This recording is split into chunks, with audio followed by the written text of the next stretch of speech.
की जे तुम्हा दोघांशी निगडीत आहे. हॅलो मैत्रिणींनो, लग्नानंतर होईलच प्रेम आजच्या भागामध्ये म्हणजे 8 भागामध्ये नंदिनी तिच्या आईला फोन लावलेला असतो व ती खूप टेन्शन मध्ये असते.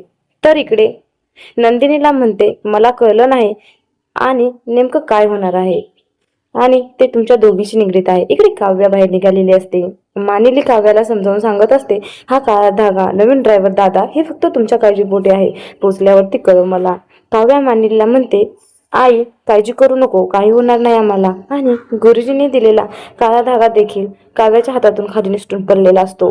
इकडे काव्या खूप ऊन असल्यामुळे छत्री घेऊन घराबाहेर पडलेली असते आणि विजय हा काव्याची वाट पाहत बसलेला असतो. विजयचा प्लॅन हा काव्याला गाडीने उडवायचा आहे आणि विजयच्या अगदी तस मनासारखं झालं आहे. काव्या रस्त्याने येतील हे पाहून विजयनं भरधाव वेगाने मध्ये गाडी काव्याला पाठीमागून उडवलं आहे आणि काव्याच्या हातातून छत्री मोडून पडली आहे आणि काव्या देखील खूप गंभीर जखमी झालेली आहे. आता देशमुखांना व नंदीला या अपघाताबद्दल समजल्यावरती त्यांची अवस्था खूप भयानक होणार आहे.